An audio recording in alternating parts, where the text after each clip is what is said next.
This episode of the Polyhedron Collider Cast is sponsored by Kienda. Go to www.kienda.co.uk/Polyhedron Collider for a discount off your first order.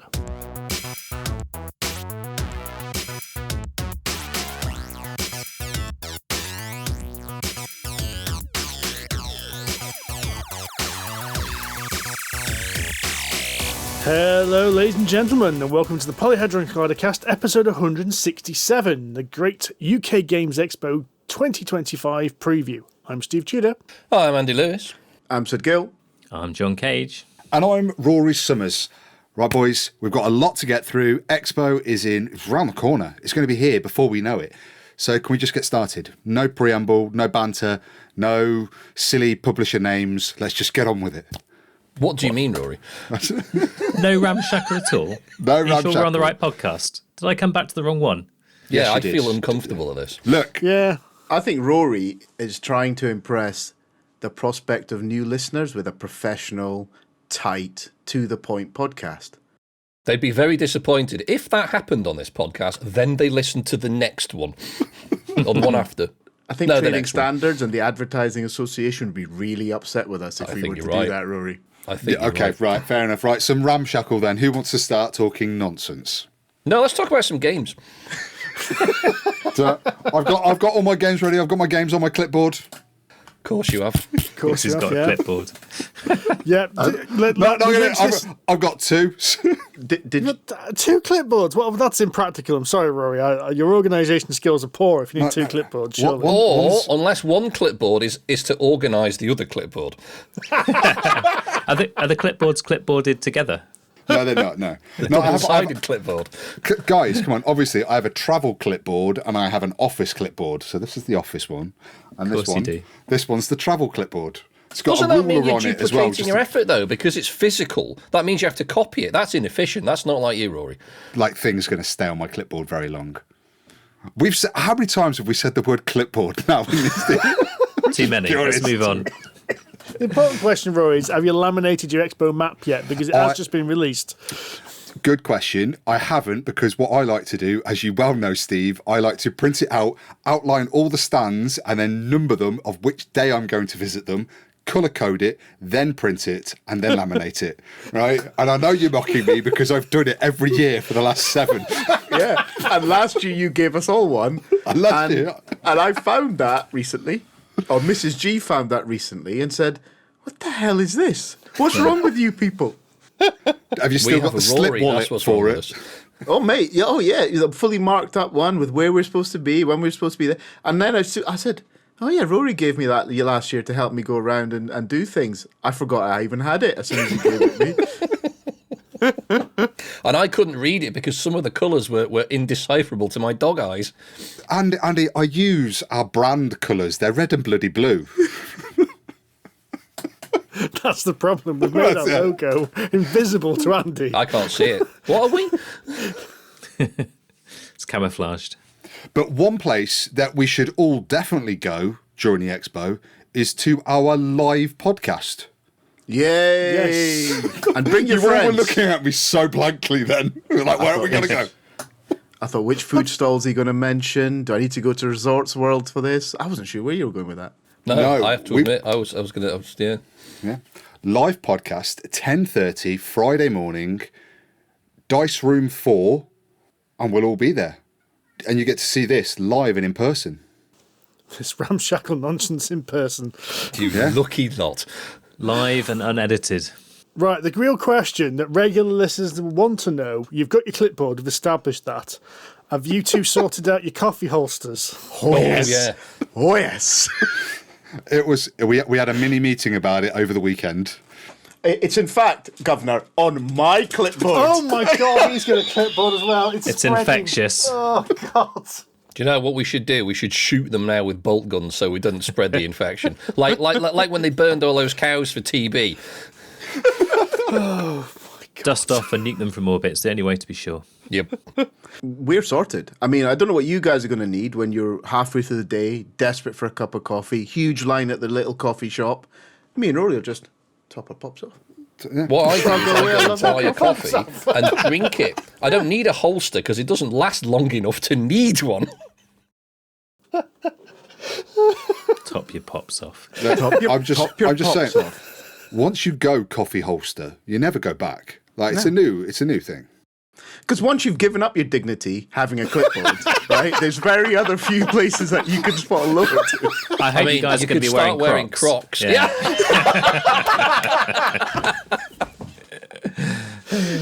Right. Oh, God. Have we got any of the more humiliating questions to fire at us? Not me. No, once you've gone to Crocs, you can't go lower than them. Can't go Can you, John? That is the best. You could get a second pair. Oh, God. You didn't. I've got front door Crocs and back door Crocs. Oh, my God. I can't How have breathe. we got to this? But I don't have a clipboard, so I'm not hit rock bottom. So, I think we should move swiftly on. right, we've been recording for at least 8 minutes now, and so far we haven't talked about any board games on our board game podcast. That's about normal. On the plus side, this is starting to feel a lot more like the podcast I remember. We haven't actually mentioned when the expo is. I mean, most people should really know this if they're listening, but it is Friday the 30th of May to the 1st of June. It's at the Birmingham NEC, just a short drive away from most of us. We'll be there all 4 days. I've just mentioned 3 days. There is a press preview on the Thursday night, which we'll be attending, which is probably what we're going to talk about mostly on our little Friday morning podcast, to be fair. Yes. Gives us loads of ammunition to talk about. We should also point out, me and Rory have been hard at work this week. Surprising, I know, because there's a Two-Thing Coats painting competition happening. Sir Coates painting competition. Yes.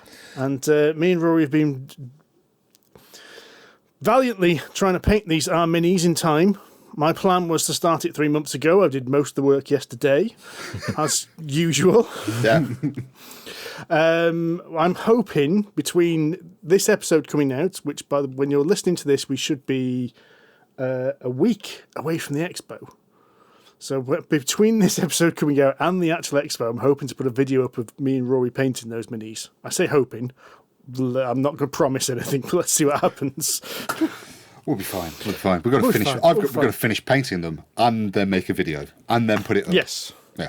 While also editing this podcast and putting this up. Nothing like goals, is there, boys? No, nothing like goals. What we're going to talk about today is we're going to have a group of games. Now, we've not got any kind of...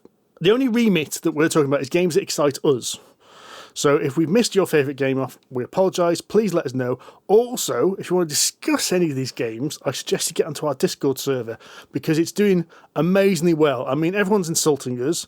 Our unofficial mascot, Phil the Sheep, is back in full swing, making me and Andy wish we'd kind of ban him from the group, but that's besides the point. Well, we still could. It's never too late, mate. Could, yeah. Chat with us about any of these games. Let us know. There's been a call that, as well as the podcast, we do some kind of meeting, like on the actual weekend. No, not a meeting. Pipe down, meeting you. greet Calm down. kind of thing. Yeah, okay, we're not having minutes. AOB. So we might organise another time where we will be at a certain place, and we will probably put it on. We'll put it on socials anyway, but we'll probably mention it on the Discord as well. It's already worked once in Canada for me. Yes, I was amazed at that. It was brilliant. Yes, one of our listeners, Fraser, they got in touch and said, wow, that's my local town. Would you like to meet up? So I said yes. And we had a fantastic time. So his friend Tim is actually the listener. Fraser himself doesn't listen. He was just told about it by his friend Tim, who has been listening since like episode 7 or something ridiculous. Oh, wow. So yeah, he was very complimentary. So thank you, Tim, for the comments. Yeah, no, we sat down with a 4-player. We played Cuba, which is a game I've not played before. So it's all about... goods and things anyway in Cuba. It's a very good game. We'll talk about it at some other point, not now. But we really had a great time, really great laugh, really great guys. They were very, very, very welcoming. We had a good natter about games as well. So yes, Discord has worked in a social element. Proven. Track Excellent. record. Stamp of approval. I like that. Yeah. Right, so we're all going to pick a game each, and then I'm not going to say how many games we're going to mention because we've kind of got a hard stop of when we're going to finish recording this. So we'll see how many games we can mention in that time. 3, 2, 1, go! Go. I'll kick things off then, if that's all right with everyone else. You are the boss. Does it matter? You are the gaffer. Do we get a choice? No. Crack on. No, and it's the order in which somebody else has written these show notes, and I'm at the top of the list, so I will go down the order in the show notes. All right. So, my first point of call is going to be Incredible Dream. Do you want me to read out the stand numbers? 3A102, if you're interested, taking notes like Rory is. It'll be on Rory's clipboard if you ever need him. When you say that, I spent a good 10 minutes adding all the stand numbers to this bloody notes. Do you want me to read them out? Jesus. Well, when we get to the expo, I mean, obviously there's two different sides on this. I don't know where John sits on this, but me and Andy are very much the view of where is it? Well, you go to the Catan stand, you take 2 turns left, walk past the statue of this, past that stand, and you're there. Whereas you two will be like, right, it's on 3A102, so when you've been Hall 3, we go down here 4 steps to number 1 and then 02. Yeah, we navigate these things completely differently. Yes, we do. And this is why Steve and I get massively distracted on the way past one of these things. Turn right. Ooh! Where was it going? Anyway, Incredible Dream have actually got a series of games called the Kinfire series, and one of the reasons I'm so excited about looking at this is because I didn't know these games existed. I'd never heard about them before researching for the expo. Yet there was a whole series of games designed by Kevin Wilson.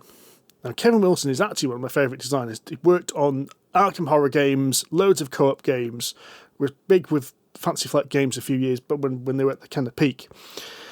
And they've got Kinfire Chronicles, which is a co-op adventuring game, and Kinfire Council, which was a worker placement game. 2 very, very different games, both set by both of the same designer, both of the same publisher, but set with completely different thematic and rules-wise things. So Kinfire Chronicles is going to be for sale, and it's an adventure-style game in the style of things like Chronicles of Kaan, like Gloomhaven. So an adventure where you are taking on a team of people, there'll be a map in front of you, you engage. But what's interesting is it's also like a deck builder. So you'll take actions by playing cards, and in between rounds you'll build up your cards and arrange your deck. And not everything will allow you to take actions, so some cards will allow you to help others, some cards allow you to take actions yourself. The other game, Kinfire Council, almost has my attention a little bit more because I've been studying this, and I think this feels like a cross between Lords of Waterdeep and Crisis. Oh, hello. I thought that would get your attention. So it's a worker placement game in which you're running a city and you're doing things like building buildings and building up the town militia and things like that. But it's also got this like group requirements, like you need a certain amount of food to appease people. You need a certain amount of troops, and there's also a hidden, I wouldn't say hidden traitor. From my understanding, there's like a cult working in the background, and you have to make sure as a team you beat the cult. But it's a competitive worker placement game, so whoever gets the most points wins. So in like Crisis. So it's got a kind of an element of New Angeles in there then. I think it not as quite as kind of cutthroat and as New Angeles, but yes. It's available for demo. I think the Kickstarter is finished, but they've got pre-orders open. And I'm very interested in both of these games, especially as I'd never heard of them before. I concur on all of that. I'd never heard of them before, but it looks belting, to be fair, and it sounds really good too.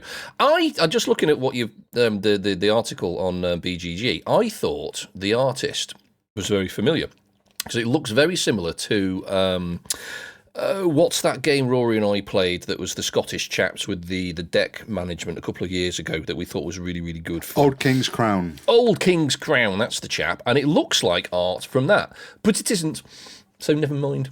But the artist is, however, doing the art for the Diluvium expansion and for the new version of Trismegistus. Oh. Yes, according to BGG at least. So they have a bit of a track record. Kate Resnick, I think her name is. But it's good artwork, and they've done Rebirth, so I know Rory likes that. Got a bit of a track record there in the art, but the art looks lovely, the game looks fantastic, and it sounds ace. It's got all the stuff that we know, that certainly I personally like, so I'm going to be trying to bag a demo of that. Quite like the look of the transparent mini stands. They look quite nice. Yeah, because what did we play recently? Had that Rock Hard 1977 had those little transparent the models. acrylic standees are really they do really work quite nicely. Yeah. Beast has them as well. Andy, then. I'm going to go in hard, I think, to start with. We're going to have a look at Revenant. which is designed by Alan Kirkby, which I was quite surprised it wasn't David Turksey, given that this game is set in the Mind Clash universe. So sorry, not Mind Clash, Voidfall. It is published by Mind Clash. It's set in the Voidfall universe, but so art by Ian O'Toole again. So it's very, very lovely, pretty, and it is of course a worker placement game. Hence my interest. Shifting allegiances, which I love. Take on the role of rival fleets, coordinating your star fleets, moving around, basically getting in each other's way, dicking each other over, and it just looks fantastic. Now I say this having never actually played Voidfall. It's still sat on my shelf of shame. I keep looking at it going, yeah, I should play that. It's supposed to be quite good, and it is very pretty. So given that I like sci-fi, I like the idea of the Voidfall universe, this looks ace. I'm a big fan of Mind Clash anyway, because they've done Anachrony, they've done the Perseverance series, obviously they've done Voidfall, they've done a bunch of stuff I've really got on well with, so I'm already on board with this, and it just looks fantastic. So yeah, it's ticking all of my boxes. Midway Euro, tactical challenges, player interaction, shifting allegiances. What more could you want? Have you backed it? No. I have backed this on Kickstarter, so I'm looking forward to see. I'm doing this year with this game what we did with Horror at Knowing Express last year, which is hoping to play it to verify my decision to back it. So you're forcing yourself. So I'm assuming the Kickstarter is closed at this point. It was late last year, so it was October, November last year, the Kickstarter, but it hasn't delivered yet, so I think pre-orders are still open, hence why it's available for demo. Click. Yeah, I'm definitely interested in seeing this game. I really enjoyed our play of Voidfall. We played like the tutorial bit, didn't we, Steve, if I remember? We did, yes. And I really like the idea of this kind of the chaos spawning, kind of malevolent evil in that world. And this one is obviously everybody's just trying to escape it and trying to find like a new home, a new Earth, is what I understand from the theme. A little bit like Battlestar Galactica, really. As in the actual TV show, escaping the bad guys to find Earth. I actually think the board for this looks a little bit like the BSG board game anyway. Oh, it really does, doesn't it, looking at it? Yeah. It's even got the BSG ship in the middle. I mean, not the BSG ship, but it's not far off. It does look good, though. For legal reasons, it's not. Isn't the BSG ship BSG? Yes. But look at the picture, you know what I mean? To be fair, there is the Pegasus. That's true. No, but And there are the ship is other called classes of Battlestar that ship. Galactica. That's the name of the... Calm down, Galactica. you and your What? facts. Okay. Don't bring facts to a ridiculous discussion. That's just ruining it for everybody. Okay. But you there are is- right, yes, it is the Battlestar Galactica. There is one big ship in the middle and lots of smaller ships around the outside. A fleet of Exactly. ships. Yes. And it does look familiar, but it does look really good, to be fair. It looks lovely, and now I'm looking at the Kickstarter page. Thank you very much, Steve. Glad to be of service. Mr. Rory. Right, so I'm going to talk about Transgalactica from Devere Games, and there's a few reasons I'm really keen to see this. Foremost in that is Devere have put out some stonking games over the last few years. The White Castle, Salton Sea, the Red Cathedral, Sand, to name but a few of my favourites. Whoa. To name but a few of my favourites, right? Transgalactica is probably going to be the next one. So it's an engine building worker placement game designed by Daniele Tassini, and the idea is you are just exploring space. There's a kind of like a race element going on here. You're just trying to explore the most amount and the best bits of space before everybody else. It looks absolutely stunning, absolutely gorgeous. I think it's going to have that nice kind of middleweight heft to it. And again, it's Devere. It's got a lot of things going for it, this game, now, and I really, really want to check it out. Fortunately, Devere have actually sent us a review copy. I've just not had a chance to get it to the table yet because there are about 1 million stickers to put on all the pieces. So that's what I'm going to be doing tomorrow in my morning meetings. And once you've done that, come to my house and we can play it, because that sounds brilliant. It does, doesn't it? I'm a big fan of Taskini, because obviously I've got Solkin and Twatty Hadouken and a bunch of his other stuff, which I really, really like. And obviously, as you say, Devere have been putting out some banging stuff recently. We joke, but they really have. So, I mean, it's got a lot of boxes to tick there. So I'm on that bus there, Rory. It's a good theme. It's on point for you as theme-wise as well, isn't it, Andy? You love your I do like a bit of space sci-fi. Yeah, I do love a bit of sci-fi. So, Graphic design for this is quite fascinating. It's like it looks unique. The artwork and the graphic design are blended quite well, and it stands out. It looks very interesting. That's my one. That's Transgalactica, please. Next. First of all, I'd like to bring up a point of order. The last two that have presented on this podcast have not offered stands places that I can visit these games. Point of order. Okay, right. So that's Well, I'll tell you Transgalactica. what. We'll put them in the show notes. We'll put the stands in the show notes, so anyone can read the show notes and can see where they are. There we go. Well, as long as I've had my opportunity to publicly humiliate members of this podcast, then I'm satisfied, Governor. Again. They're all also going to be on the geek list as well. If we could link to that, that's going to have. I will. Yes, Rory has been putting a geek list since. When did you start this one, Rory? I only started this one in May, so I didn't beat last year's record. It was June last year. No, it was January last year. January wasn't it? last year. Yeah. Yeah, so I'll put a link to the geek list as well. Yes. Don't worry, Sid. I'll bring it out with HR. Go on, Sid. What are you wanting to see? What I'd like. Okay, it's no secret of the show that we like Hachette games, right? We've historically enjoyed them. Really? I'm pretty You've sure never we have. mentioned that before.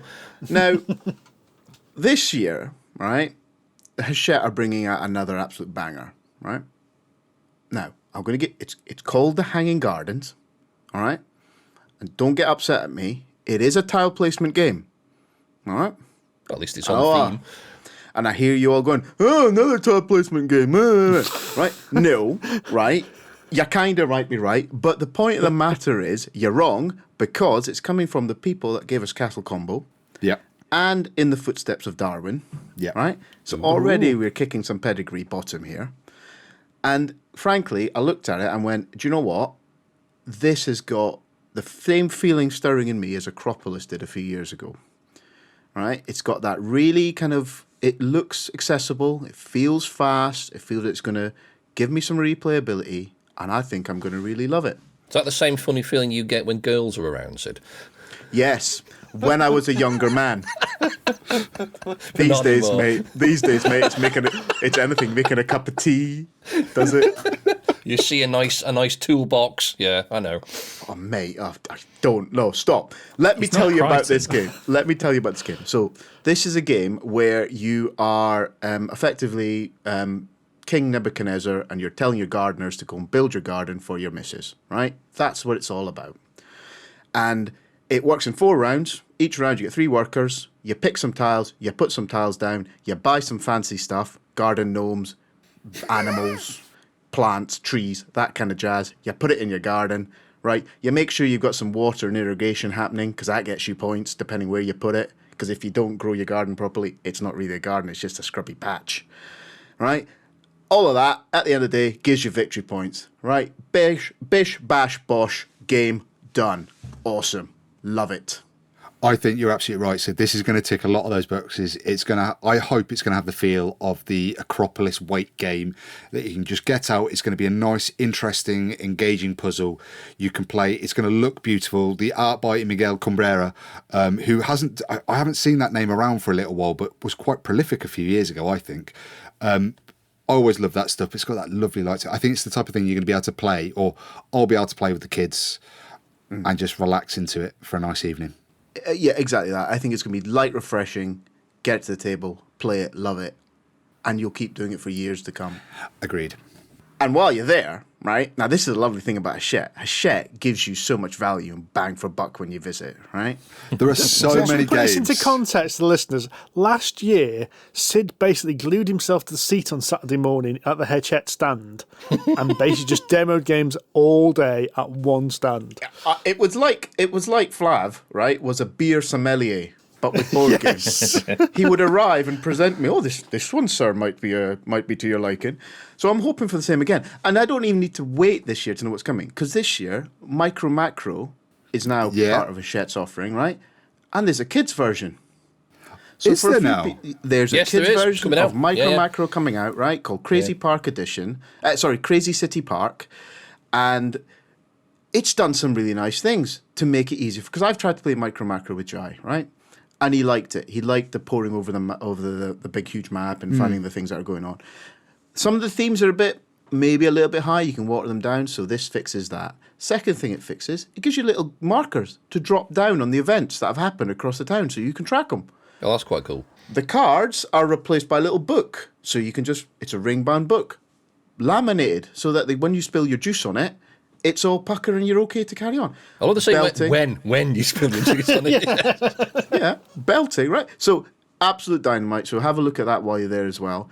And then, right, while you're there, right, because Flab has to crank the notch up higher. He's got a new suit as well. He's got a Micro Macro suit, so he can actually play Micro Macro on Flav as he wears his suit.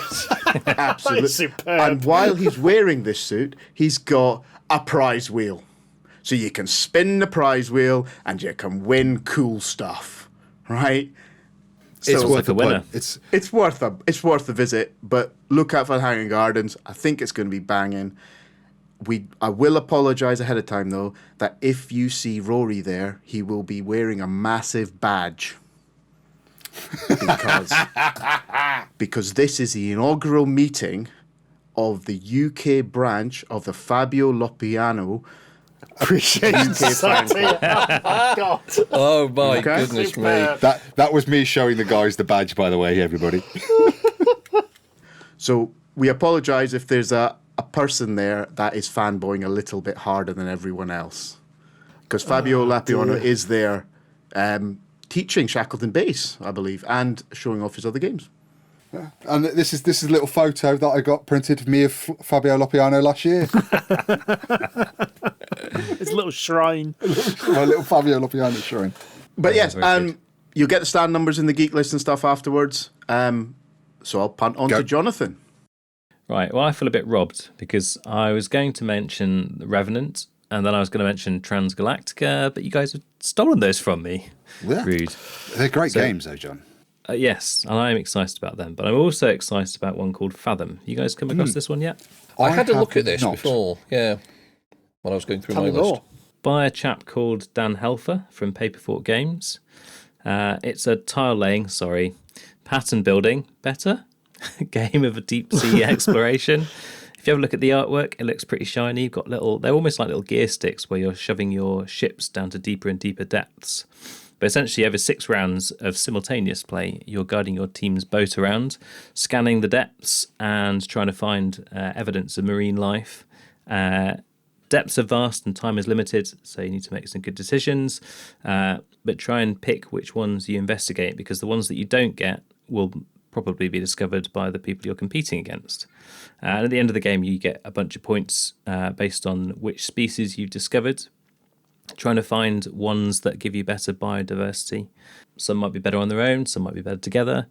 I just thought it looks really nice, and I like a good bit of tile laying now and again. So I think this is one to have a look at.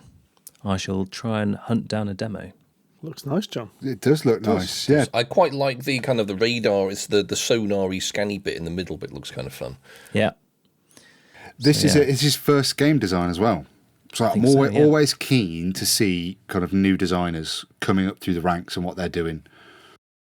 Definitely. And if it plays as well as it looks, I think he could be onto a winner here, so we'll see. I'm going to talk about 2 games at the same time, just like I did last time, because it's Cheat. my show and I can bend the rules however I like. And if you lot bend the rules, I can just cut your feed. It's fine. Or edit us out afterwards. Yeah.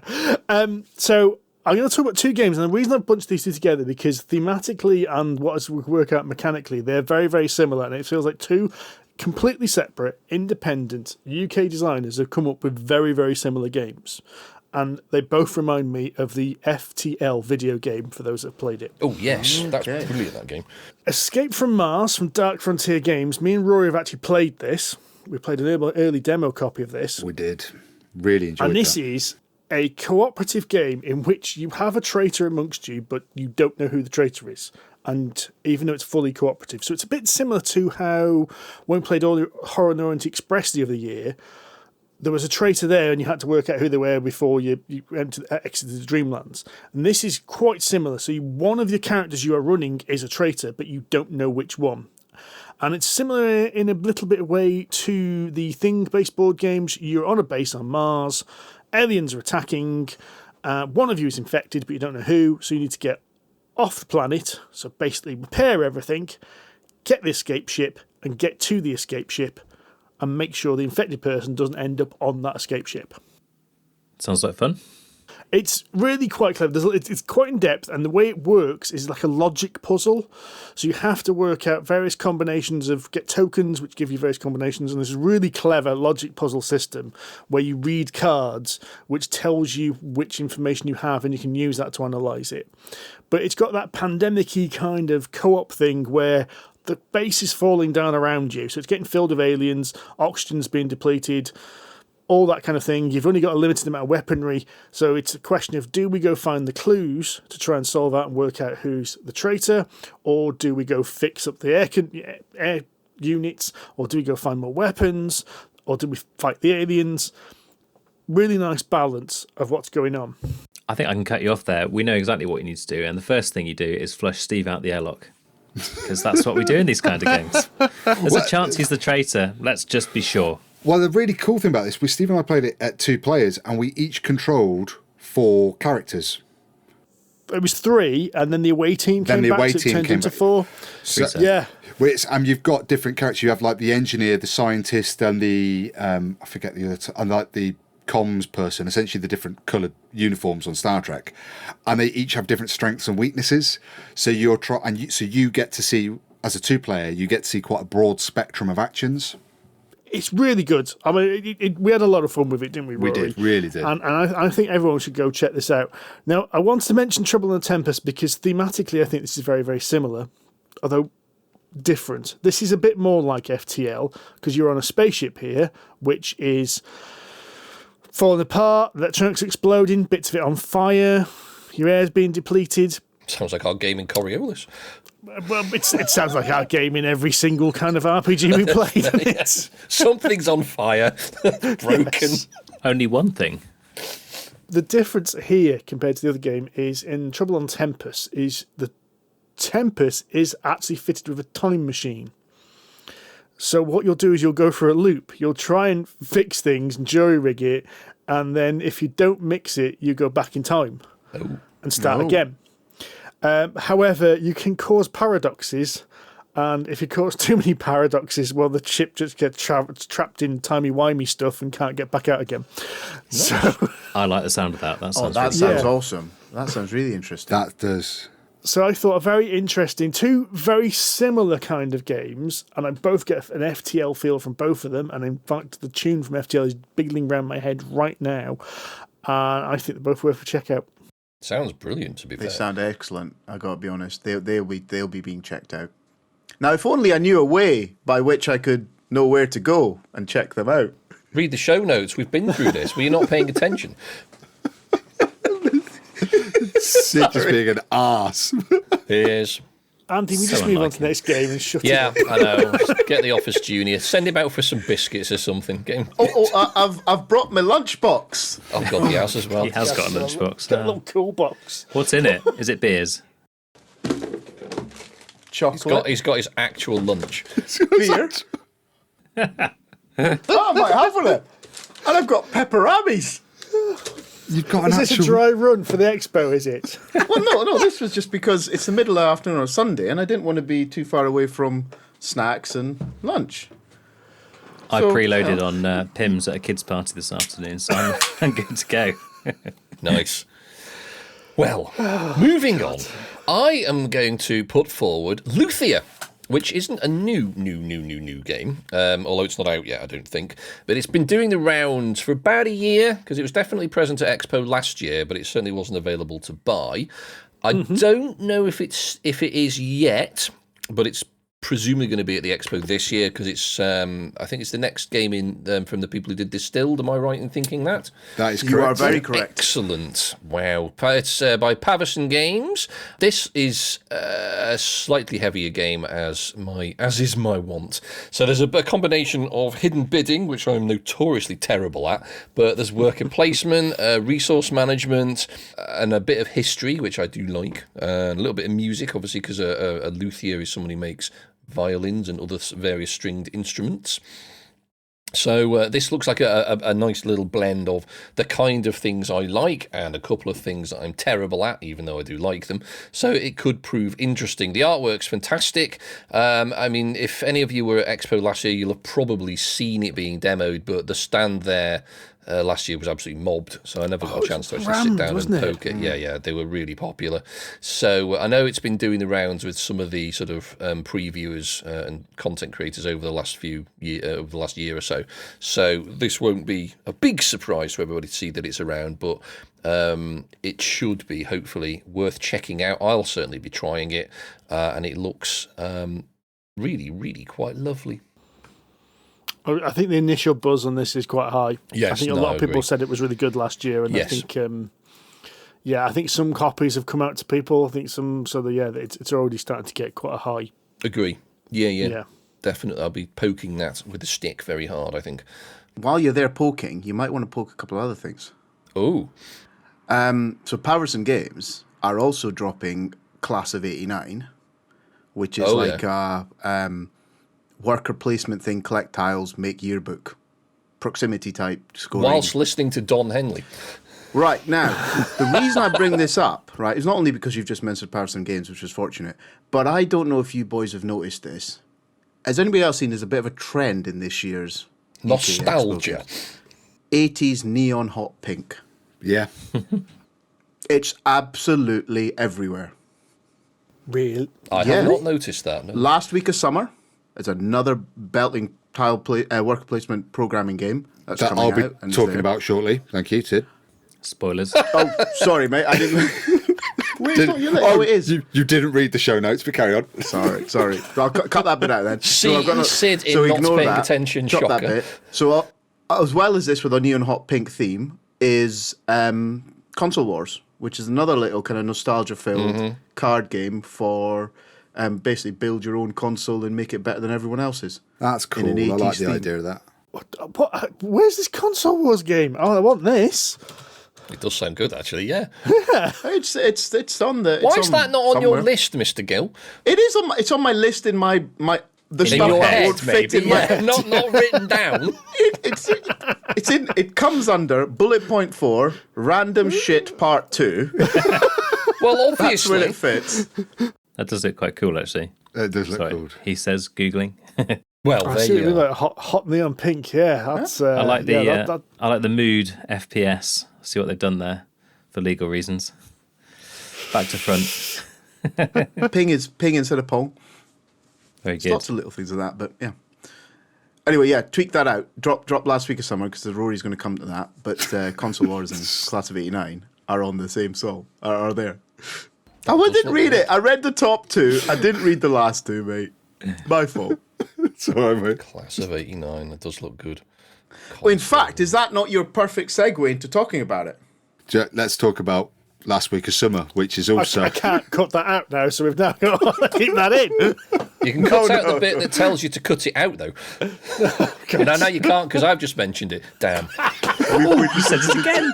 It's a cycle. We're descending in a hole here, boys. Wait, let's Pull go out, back pull in out. time, and then we can rewrite Pull that. the cards, Rory. Just cut the whole section. Cut the whole section about the neon hot pink. Let's just move on. Rory, save us, please. Right, so another game I'm really interested to see is Last Week of Summer, as may or may not have been alluded to just a moment ago. That's a surprising game. I've not heard about this game before. No, it's nostalgia rife with neon pink, but It's a lovely colour of pink. Yeah. So it's set in the summer of 1986. It's the last week of summer, and this is a first-time designer with their first game, and it looks really cool. What I'm most interested about this game is that it has lots of little mini games in it, apparently. So you've got a set collection, you've got tile placement, marker manipulation, you've got a mancala, push your luck. So whether you spend your last week of the summer, whether you spend a day at the arcade, or whether you go to the mall, or whether you go somewhere else. So you've got all these different activities, and you're trying to get the most experience, the best bits out. You're trying to eke out the last few days of your summer vacation. As Sid mentioned, the aesthetic of this looks really, really cool. And I like this idea of the mini games and how they're all going to tie together to form that cohesive whole. There's another one that would have been on my list had you not stolen it first. It's eye-catching. Yeah. There's definitely It is some very crossover. eye-catching. It really grabs you. The artwork on the box is what drags you into it. But yeah, but what Rory says, it's even better than I thought it was. I hadn't actually read that far into it, Gov. But it looks belting. I mean, I'm looking at the whole game set up. I'd love to know how this works. It looks baffling. There's that much going on. Yeah. I mean, it's an assault on the eyeballs. It really is. I mean, not in a bad way, but I mean, yeah. You might need some sunglasses for this one. Last week of summer. Go on then, John. Tell us about one of the games that you have been allowed to talk about, because you looked at everybody else's list before you did yours. Yeah, Has John copied everyone's homework? Is that basically what you're accusing him of? No, John's not doing a double entry like Mr. Gill here. I haven't done a double entry. That was Andy's section. Have we He cut jumped that on the bit? back of Andy. You forced a double on entry on Andy's me. section. You've basically grassed me up, is what you've done. All I I've did got in was, trouble with the teacher because of your actions. all I did was, right, and this is important, we've got to record it. All I did was, when Andy said he was going to Paverson Games, all I said was, while you're there, check out Class of 89. Just got me in I was trouble. not talking about anything else, right? That wasn't me. Anyway, So hang on, we've got a run. We have actually got a running order, and we've jumped ahead. We've jumped over Sid. Are we including Sid's previous entry, or is Sid getting a Brucey bonus? I feel like I'm being penalised. And you rightly so. Now, as you point out, this is Sid's random stuff part 2. His fourth bullet. Okay, John. fair enough. He does have John. Let's just go. Yes, sorry. Sorry, John. All right. I know this won't be everyone's cup of tea, but I actually re-established my love of Galaxy Trucker at some recent lunchtime board gaming with my colleagues, and it turns out there is a expansion called. Do what? Do what? Do what? Do what? Do more trucking. That's what. There's basically new missions, which may quite literally blow your mind. New missions, new aliens, new astronauts, new ship tiles, bigger credit tokens so you can score more, 60 more cards with a bunch more bits and pieces. Basically, if you like Galaxy Trucker like I do, this is an opportunity to get some new stuff. And it looks a bit more blingy as well. I think there's translucent astronauts. There you go. Yeah. It's not quite hot pink, but it's close to hot pink. It is this. close. Blue. Did you watch the unlock video that CGE did to announce this? I have not. It was really good. If it's on YouTube, go back and have a look at it, where they talk about all some of the details. Rather, they start teasing some of the information. They had a lot of fun talking about all the bonkers stuff, and it kind of gives you a flavour of what Galaxy Trucker Do What is all about. It's about adding madcap silliness, craziness to this game and making To an it already fairly silly game. Exactly, The base yeah. game is just so serious. they're just ratcheting up, and they clearly had a lot of fun making the video talking about making it more fun. Yeah. I love the tagline: take risky missions, show for VIPs, and maybe explode gloriously. Nice. I assume this is for the recent reprint of Galaxy Truckers rather than the original. Yes, it is. Yes, because I think some minor expansions were bundled into that reprint, so I don't know how cross-compatible it is with the previous version, which is probably the version John's got. It is. I will have to double check that. But it's due for release Q3 this year, so they've got a bit of time to make sure it is compatible. Probably Yeah, Essen. it's probably Essen. Yeah, CGE generally release at Essen, but they do have all these games to show off and often play at Expo. Yes. Should be sure to check it out. Yeah, they do run a good show, CGE. I think it's about time I mentioned a Euro. Go on then. About bloody time, Tudor. I'm not carrying all of this on my own, you know. So I'm quite looking forward to looking at the new Martin Wallace game, Æterna. Or Æterna. I'm never quite sure how to pronounce that A and an E that's blended together. Pretty sure Kind it's of an Æterna. Æterna, I'd say. Yeah. It's kind of an E. It's a diphthong, but I beg your pardon. I know. Yeah, you can get cream for it, What, don't worry. you can see from there. It depended on whether you've done Latin or various other languages. It could be an A, it could be an E, and it could be an I. So it could be Æterna, Æterna, Æterna. It depends. Can we Which talk about the Roman? clipboard again, please? You are taking the role of a Roman family, and you are trying to increase your prestige through 3 eras: the Roman Kingdom, the Roman Republic, and the Roman Empire. However, you are conquesting and ruling the provinces known as the Seven Hills of Rome, but you've got to do this while keeping everyone happy so they don't revolt under you. Mechanics-wise, I can't say much because it looks very Euro-y. There is Certainly tokens and cards aplenty.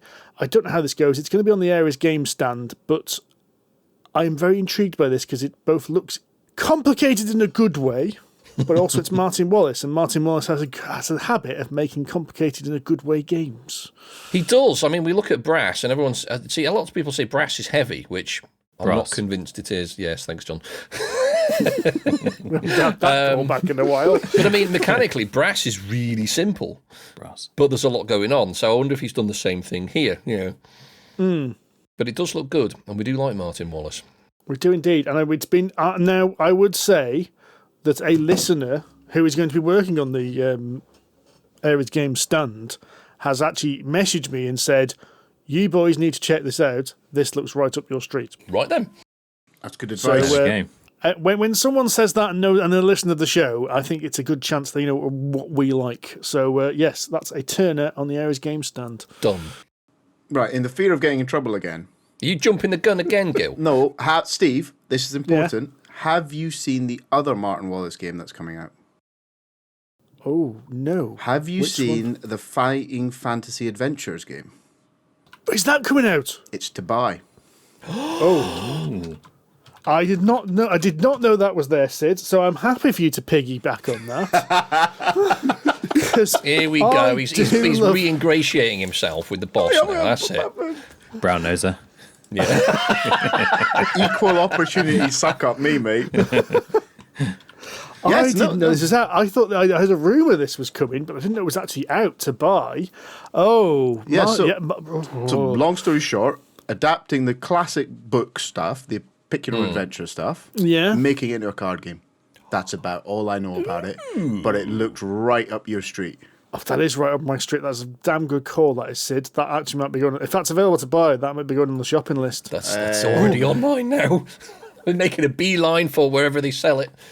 It comprises of 5 adventures based on Warlock of Firetop Mountain, Island of the Lizard King, Deathtrap Dungeon, and Forest of Doom in 2 parts. All the classics. Ooh. I might have to get that as well, actually. Logan's been really enjoying the Lizard King. Have any of you guys, just whilst on the subject of Deathtrap Dungeon, have any of you guys played the video game Deathtrap Dungeon with Eddie Marson doing all the narration in it? It's about a $5 on Steam. Which one? Because I think there's 2. I think that I've got the original Deathtrap Dungeon, which came with the Deathtrap Dungeon book, which is like 1989. Oh no! This was in the last few years. It's Eddie Marson doing full video, narrating your actions and when you roll the dice and stuff. No. It's about. I got it a couple of years ago. It's about $5 on Steam. It's quite good. Because I know they did Forest of Doom as well in that style. Okay. So yeah. No, this is relatively recent. Oh, okay. But anyway, moving on. Well.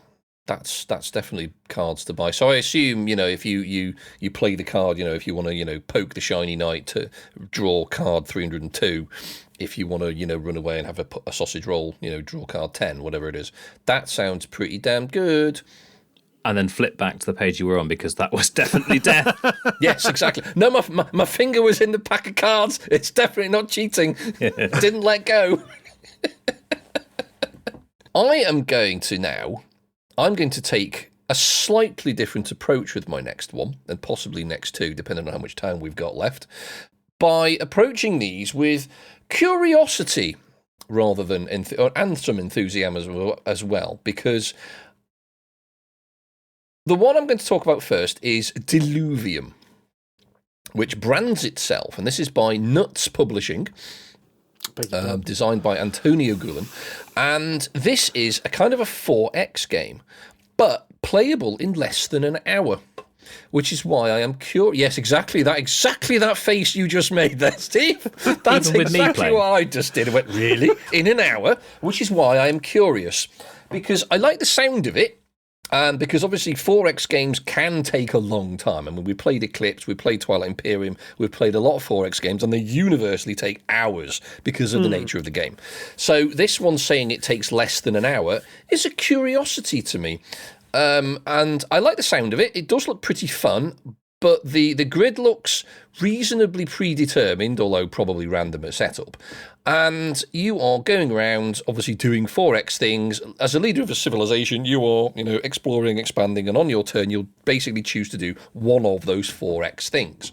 And then, presumably, once a resource pool is exhausted, then the game ends, which is why I assume it will end pretty quickly.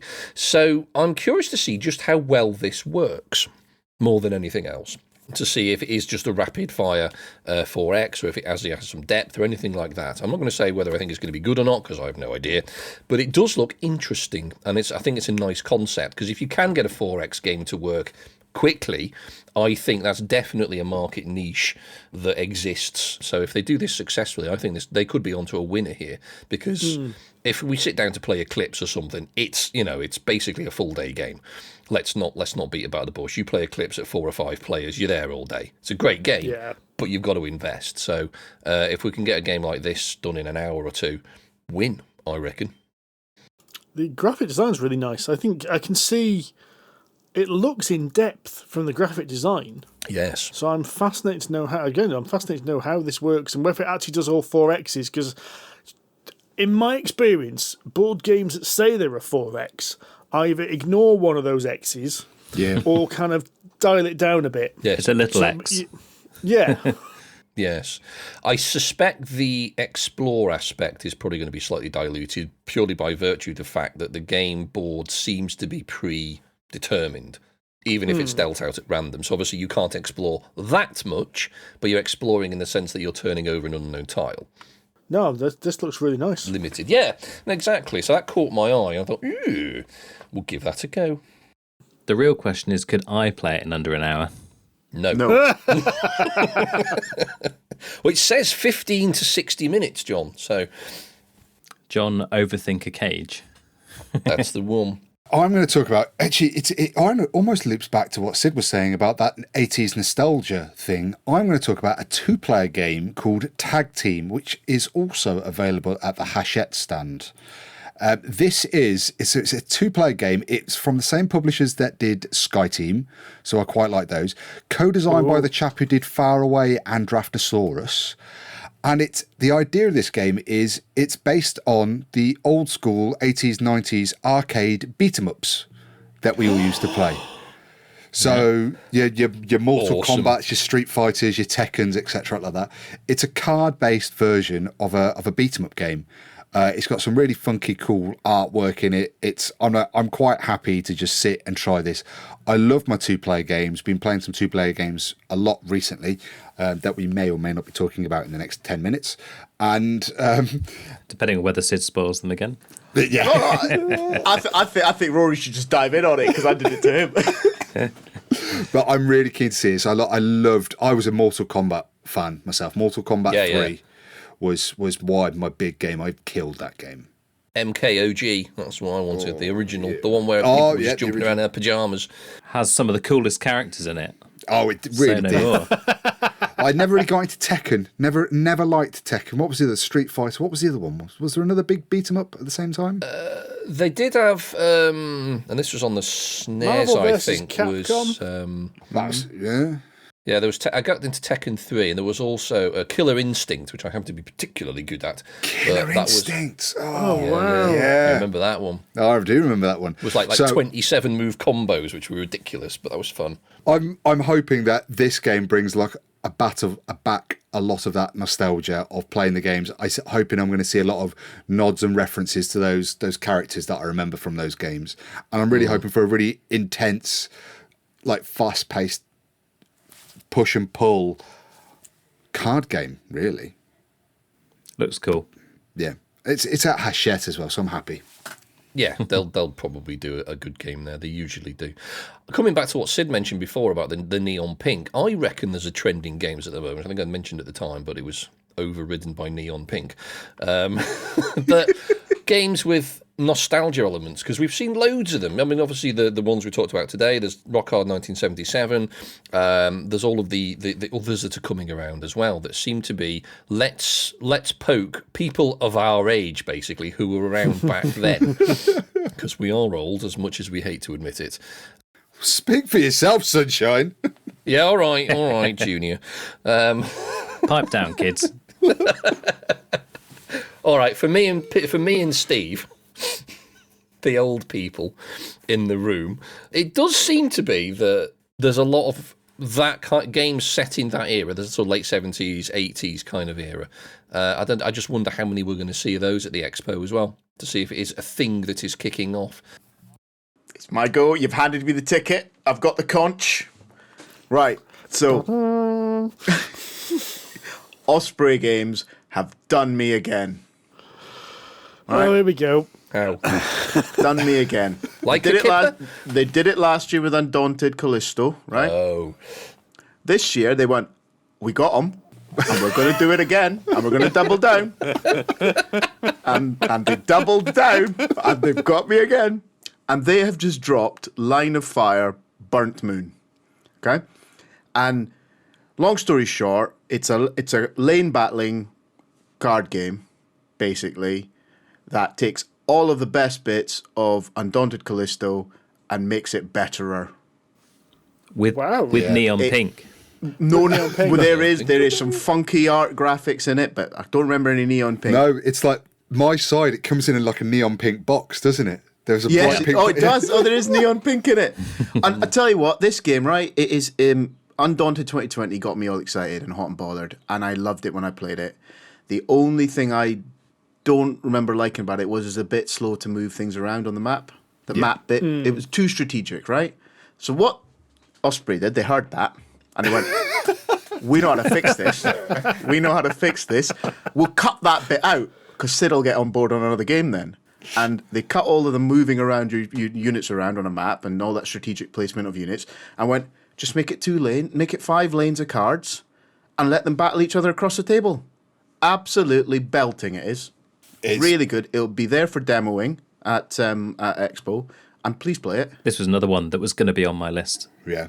If you like the Undaunted games, you are going to really like this. It condenses all of that deck building, card management down and boils it right down. Like Sid and I were just going through the rules. I was like, oh yeah, know that bit. Initiative, oh, it's the same as Undaunted. Yep.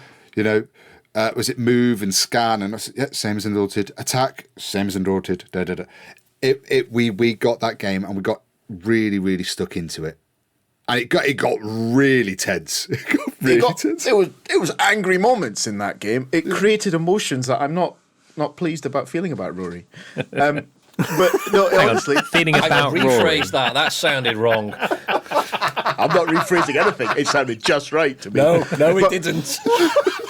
Oh my. The other thing I need to throw into this and why it made my list, because it wasn't I am Denarda. Rory knows that I am Denarda by including this on my list. The reason it made it onto my list in the end is the price. All right, the RRP on this boy is 25 beans. Ooh, Yeah. punt territory. Yeah, Absolutely. exactly. So if you've never played an Undaunted game and you want to know what all the fuss is about, rather than dropping 60 quid on one of the big boxes, start with this. You will not be disappointed. It'll give you everything you get in an Undaunted. But I think, as Sid was saying there, I think it comes slicker, it comes faster, and it becomes more intense. Yeah. All right, I'll do it. Wow. I'm going to jump in a second. Oh, Because I found another hot neon pink. Oh, God. Right. So, Corvus Belli are going to be there with Infinity and Warcrow, but one of the things Corvus Belli do is they make a convention-exclusive miniature. Mm-hmm. So I believe it's only available at conventions. And their convention-exclusive miniature, I've actually just sent you guys a message, is a character called Vakana as a mercenary for Warcrow. And she's got a hot neon pink cloak and hot neon pink hair. She does look good. I'm gonna call her out in her combat efficiency dress like that, but let's move past. I mean, she does have that weapon, which is like a very fancy weapon, which is like a chain with a spike and a hook on, which looks really cool, but it must be totally impractical. I mean, if you really used one of these in real life, you're going to chop a leg off, surely. Yeah. But Probably your own. Yeah, exactly, yeah.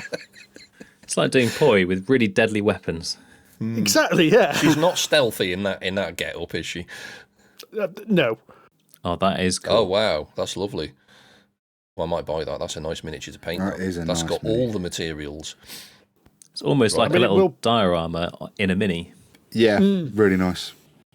Before we hand over to John, I'm just saying, before you leave the Osprey stand as well, it's also worth checking out Ofrenda, which I think if you're a fan of the Sagradas and Azul type games and want a bit of a notch cranking there, Ofrenda might be just the ticket. It's about the Day of the Dead celebration in Mexico, where you present an altar and you remember all those relatives that have passed away, but you have to arrange all the food and all the offerings and all the pictures of everybody, just like you arrange all the tiles in Sagrada, not in Sagrada, Azul. It's got that feel to it, but it's going to be a bit more complicated, I think, and it looks really, really cool. And like the game looks cool, and then the artwork looks absolutely smashing. It's got that really vibrant, colourful Day of the Dead.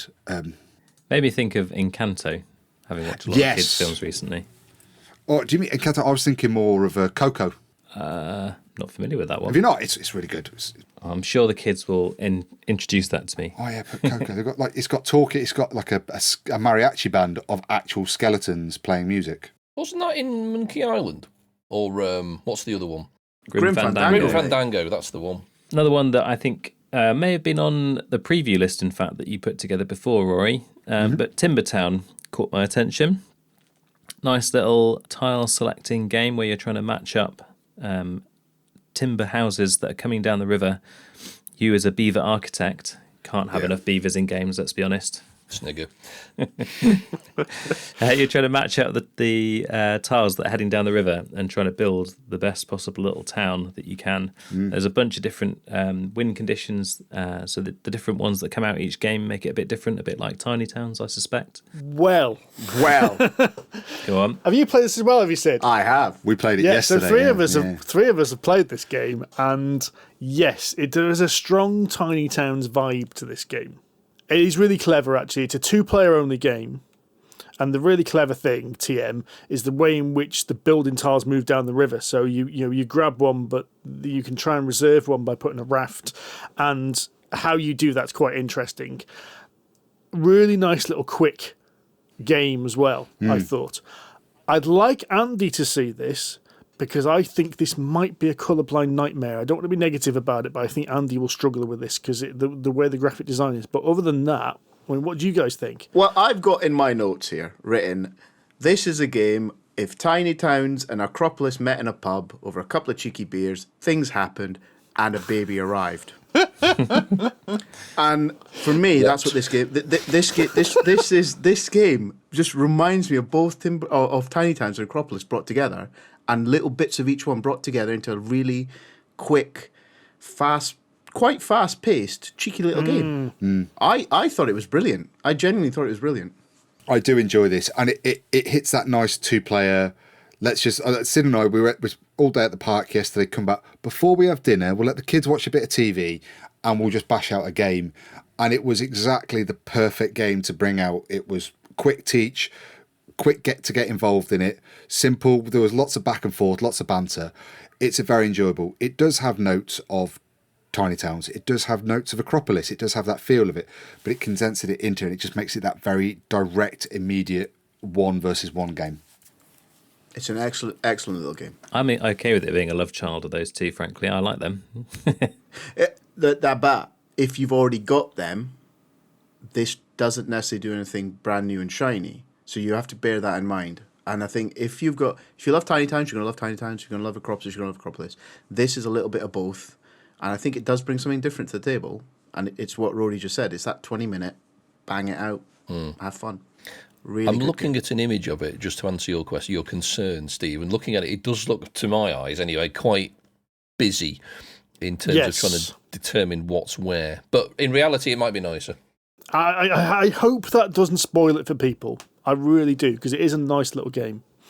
Right then, folks, we're over an hour, and I'm reluctant to keep this long, so I think a very quick rundown from everyone if there's anything we've missed or anyone you want to see. So I'm going to quickly mention two things. I've been told that the Tooth and Coat stand, Transatlantis Games, are going to be showing off their new Grimdark paints. But I've also been told by Peter from Transatlantis Games that there's something else new being demoed, and he won't tell me what it is. Did you ask really, really nicely? I asked as nice as I could, and I was just told, I basically told it's going to be a surprise. So we're going to have to wait till Expo to see what that is. Get in line, Tudor. Also, this is going to appear on a lot of other people's lists from other people, but the Lord of the Rings Fate of the Fellowship, I'm really intrigued by this because this is effectively pandemic Lord of the Rings, and last year we had effectively Seven Wonders Lord of the Rings. And it was brilliant. Oh, that's why. That explains why it's been published by Z-Man then. Yeah. Yes, it's Matt Leacock, Lord of the Rings game, follows basic. I mean, I don't think he's saying any more than that, really. I don't. Have you seen the cool cardboard tower, the Eye of Sauron tower you build? Is it one of these things you put things inside and they trickle down? Yeah. Or is it just for show? I think it's one of the things that you trickle down. Oh yeah, it's like a dice tower. Yeah. So things go in it. Is it not one of the towers like they have in the Footsteps of Mary Curie and is it Frosthaven? You put cubes in and they drop down, or is it Different actually ones drop down? It's also like potentially like Frostpunk, not Frosthaven. Yeah, you mean Frostpunk? I meant I was going to say Frostpunk doesn't have a tower. What are you on, Summers? But yeah, I know what you mean. Yeah, Frostpunk, where you can throw things in and not everything comes out. Not everything comes out. Yeah. I think it might be like that, but that's going to be over at the Asmodee stand, which is also going to have, since we're doing a quick roundup, Steve, the Battle for Hoth. Oh, I forgot about that. The excitement on his face. It's basically Memoir 44, but the Battle for Hoth. It's got wee little latats and wee little snooze speeders. Do you need a moment, Steve? You're going to start clipping if you carry on at that volume. I did start clipping, I can see it. I'm going to try and fix that in post. I've got up an octave. Really rather excited for that. Steve is now only audible to dogs. Sorry, we can pitch shifting. Now with Battle for Hoth, I think it's there for demo, isn't available for purchase yet. Whereas I think the Fate of the Fellowship, if it's not out at Expo, it's out shortly afterwards. Right. But yeah, if you want to get the first play, head to the Asmodee stand for those ones. I'm going to mention my friend Ben, actually, who runs Cerberus Games. I've been all over Celestial Affinity for a year or two now, to the point where I've pretty much bought everything, apart from his new, and I think I'm right in saying these are new releases for the Expo, new sort of expansion miniatures for Celestial Affinity as well. So there's a new faction. I think it's Witches, and the miniatures look fantastic. So I should be checking him out. He's at 3802. But also, I have noticed a game called Terrorscape, which looks like a kind of cartoony, slightly more friendly version of Mansions of Madness, like the first edition, in the sense that it's going to be one versus many, if I'm reading the blurb right. So it looks like you are in a scenario, one person is going to be running it as the murderer, and everybody else is going to try and sort of run around and work out who that is.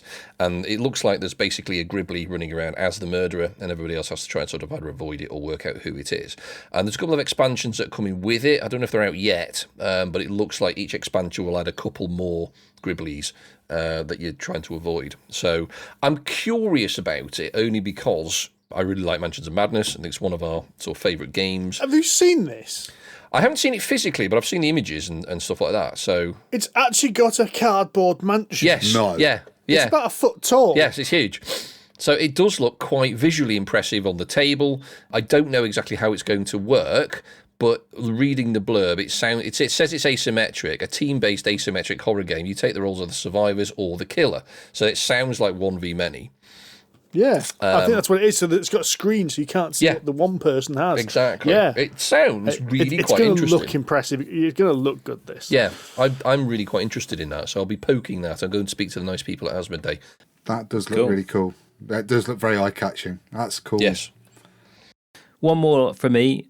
Flippers is a little tile placement game. Sorry, with teams of Antarctic explorers, competing for food.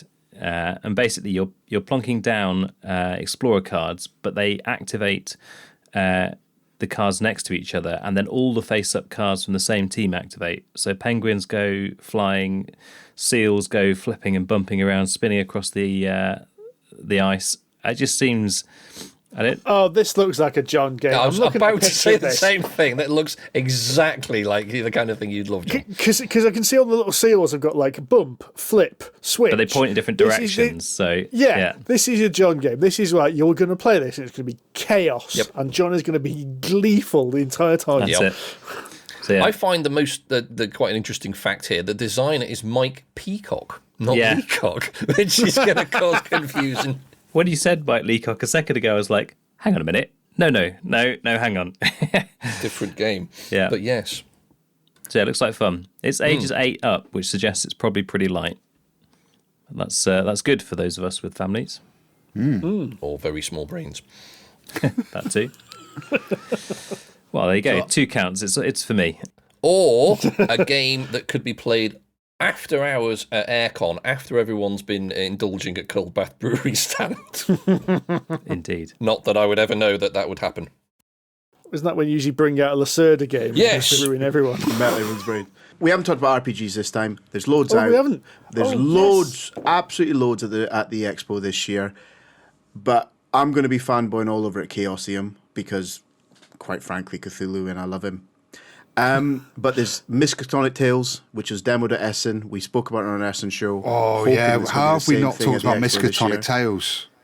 Oh God, I forgot about that as well. So is that being demoed? Yeah. I don't know, but it was demoed at Essen. Have we had it confirmed? No, it's that been confirmed. demoed? It's confirmed. It's definitely been out. I'm waiting for a time to put it in the diary. Amazing. Amazing. Sign So us up. Miskatonic Tales, for those that didn't listen to our preview episodes, actually we mentioned it on our year preview Yeah. episode, and it's basically Tainted Grail, but in the Arkham Horror kind of universe, or Sounds Call of Cthulhu universe. I mean, this ticks all our boxes. Oh, this God, thing yeah. does. So many of them.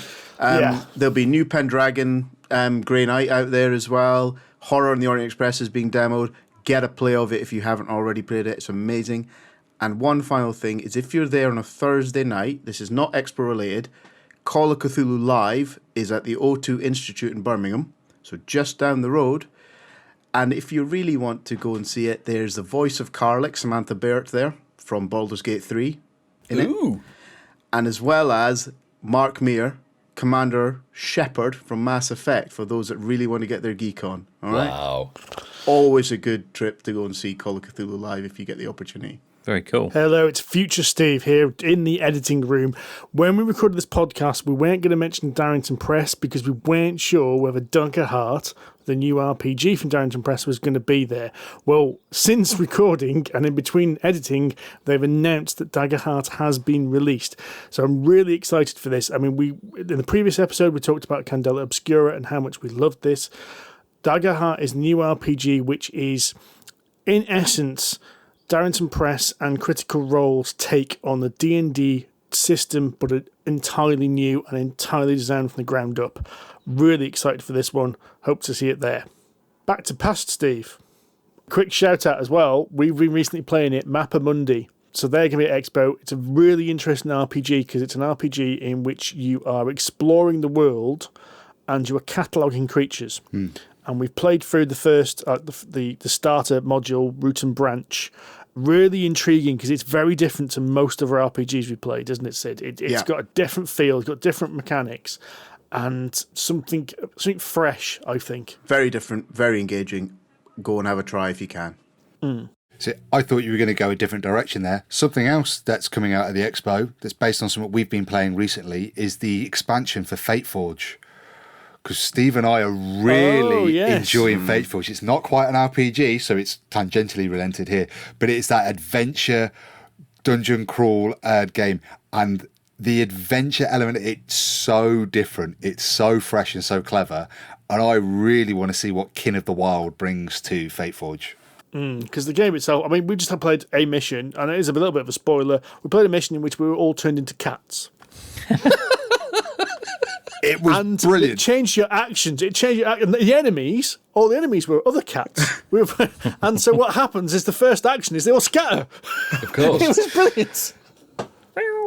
Really Absolutely clever. Yeah, brilliant. and it has so many levels to it that the Legacy of Fateforge, Legacy of Kaan, Chronicles of Kaan, sorry. Yeah, Chronicles of Kaan. We do that, and then we're going down the expansions route. Sid and I played the Ahoy expansions as well, which are going to be there, released at the expo as well.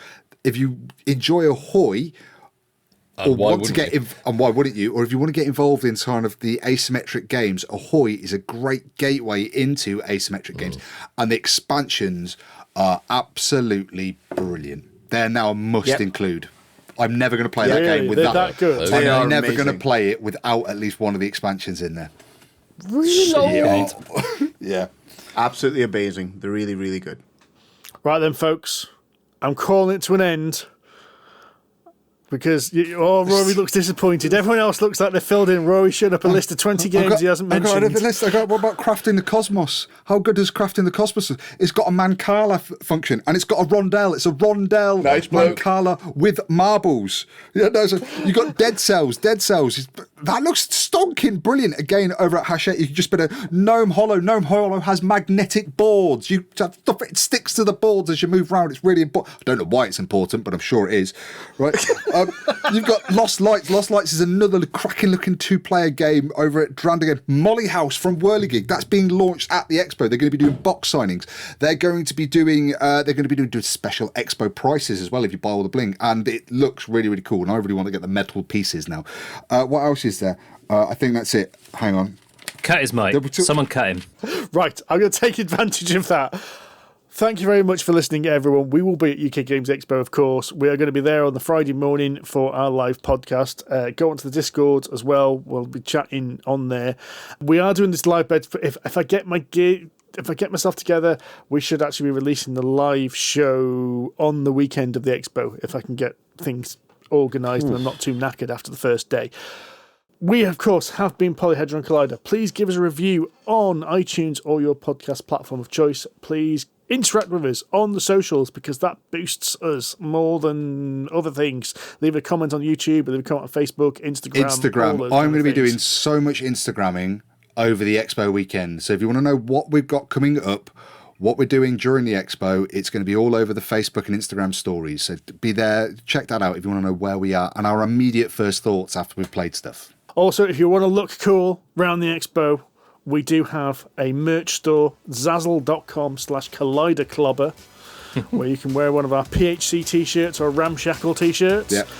But until Expo, happy gaming. Ta-ra. Cheerio. Catch you later. Bye-bye.